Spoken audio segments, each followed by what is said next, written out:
guys, just a quick update on my Indonesia reading the world.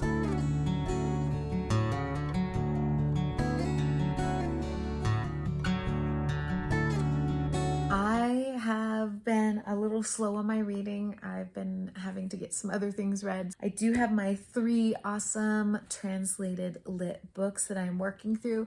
I haven't finished any of them. I'm in the middle of 2 of them. Enjoying them. I will talk more about those later.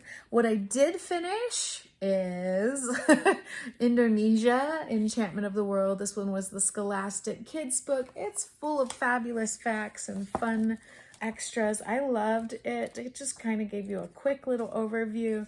It's been kind of fun to have all these different things that I am reading to kind of get to know Indonesia a little bit better. So I'm done with this one.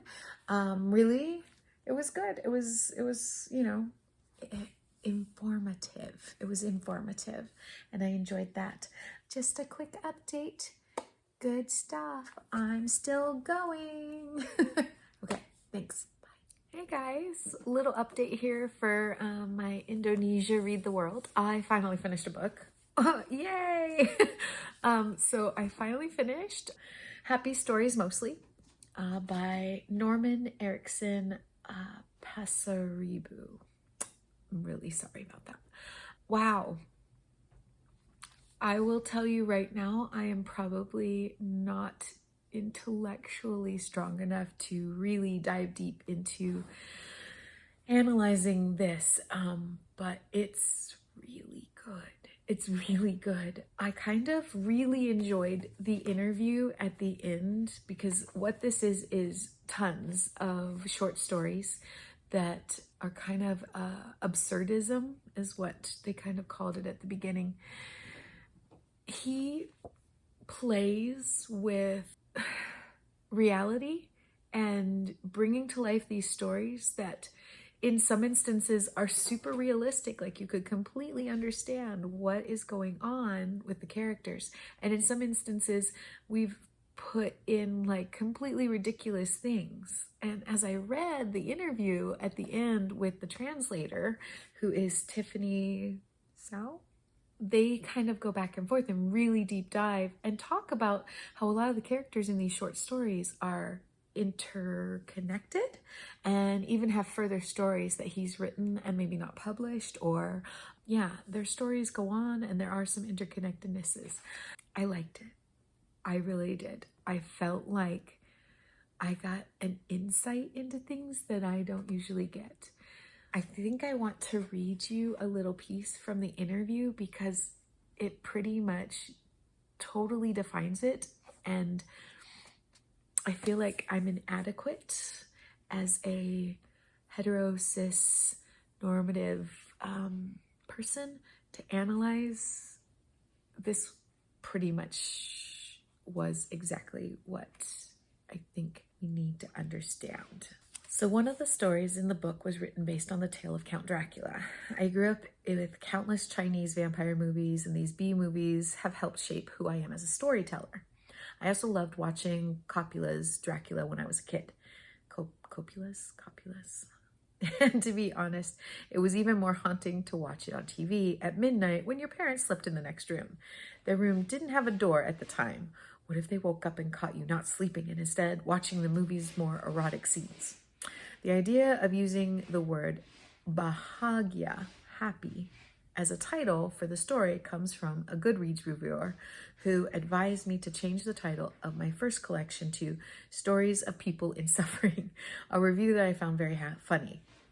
I mean, hetero readers hate sad all the time fictional gays, but give zero effort to make us who are gay in the flesh happy. It's a sad irony. I decided to use the word hampir because it was just one letter away from the word vampire. Vampire. Being happy, being contented, being positive, being productive, being on top of the world, being fearless, be yourself, and being unapologetic are often demanded of us by the so-called progressive heteros. Snap out of it, you poor gays, they might say. As sad as it may sound, for them, happy gays are a sign of social progress. But let's be real. Can you, as a queer, be happy in the way that heteros are happy in Indonesia? Happiness requires an endless list of privileges in any part of the world. I mean, it's often the heteros that block us from accessing happiness. So I feel those words aren't used with good responsibility. We queers are often thrown to the hampir, to the almost, and there the idea of happiness turns into the vampire. On the other hand, I like to laugh. I like to complicate and challenge my sadness, like when you tear down the calm water just because you want to annoy the ducks. It is a way to cope for millions of people. I always hate it when I see Marvel movies trivializing traumatic events, and I hate the overwhelming heterosexualities in Disney movies. I think this book is also me approaching sad stories with a more humorous approach while still respecting the feelings of my characters. I think as you read this, if you kept that in mind, you would totally understand the stories more. And I really do feel like I need to do a reread or maybe 2 rereads. The stories are... they're sad. They're almost happy, or they're happy, but with like this almost element of depression. I think they're really realistic, in all honesty. Even when I'm saying that, I mean, we're reading a story in here. Basically, a character has gotten a new job. I'm going to say in heaven. It doesn't really say that. For the Department of Unanswered Prayers. And so they are given all these instructions like you would for it being your first day, but being told that you're not supposed to read any of the reasons that God gives for not answering those prayers. They're just supposed to be filed. And at some point in your job, you are going to come across one of your unanswered prayers, and you should not open it and you should not read what God said about why it was not answered. So I mean, it's such a complicated, beautifully creative story. There are characters in here who realize at the last minute that they were supposed to accept someone or do something different, or if they just could have said and shared a story. I think they're really realistic, to get personal. Being a mom of queer kids, the joy and the happiness that so many people achieve always comes with a little bit of a darkness, a shadow. Like, you can have all of this. You're going to be great. You're going to do this, but remember to be safe. But remember, some people are going to argue with you. But remember, not everybody's going to respect you. But maybe it's not safe to hold hands with somebody in this place. Like, there's always the but. There's always the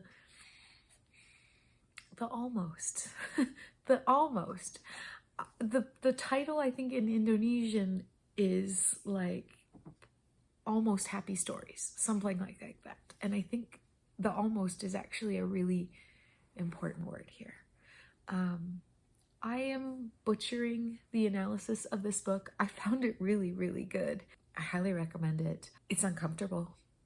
It's awkward, and like I said, I probably need at least one reread, if not 2. But I think he's a powerful storyteller. I think if you like fantasy, if you're not stuck in the everything has to make sense and fit a norm, this has a lot to offer. If you can enjoy absurdism, I did. So that is my really half-baked review. Most happy stories, mostly. Good book. I'm glad I read it. I'm glad I did this. Yeah. See you later. Hey guys, just a little vlog update for Indonesia and reading the world. I have now finished a second book. So I read The Adventures of Na Willa by Reda Gaudiamo. Cute. Very cute book. It kind of chronicles her childhood when she was little, and there's some cute little pictures in there when she was kind of maybe 5 years old. She kind of starts kindergarten in the book. It's cute. It chronicles what it was like for her growing up with her parents, how close she was to them. Smart kid, precocious, super precocious. Na Willa she's a firecracker. The stories are cute, and I guess it was written in 2012, and then was kind of picked up by some publishers in other countries that wanted to translate it and make it more available to more of a worldwide audience. The author is kind of fun. I guess she is a TikTok like star. She's a musician and an author. She's written several more books, one with her daughter, and I guess her daughter moved to Japan. This would have been several years ago, and in an effort to stay in connection with her daughter, she started little TikTok messages, you know, just talking to her daughter about this and that. Well, she started to get like a really big following, and they kind of called her the mom of TikTok, and people really felt like they had I don't know, a mom figure on TikTok. It's really cute. It's such a sweet story. So you can actually find her, and it's really just at, and then her name. Most of it's not English, so if you speak another language, that's probably for the best. There's some really cute questions at the end. Right here you can see the author's social media, but you can go and find her. She's cute.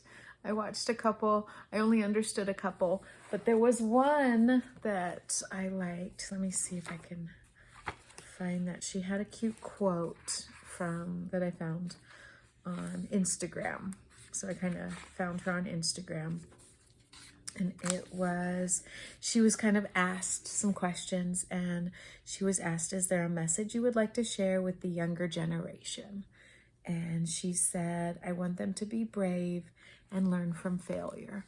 And she actually had a little bit more to talk about that, but I thought that was such a cute message. And so really enjoying. So I've read Na Willa. I have read Happy Stories mostly, and I have read Indonesia. I am trying to get through the novel Bird Woman's Palette. It's taken me a little bit longer. It's just a bigger book, and I'm working on that. I haven't cooked anything Indonesian yet, so this is going a little longer than I had planned, but I have to do that.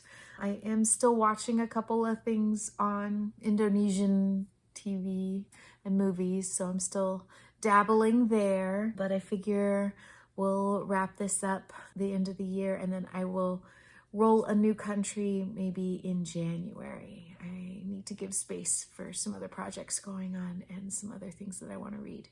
So that's my update on Indonesia. We'll just keep reading the world. All right. Thanks, guys. Bye.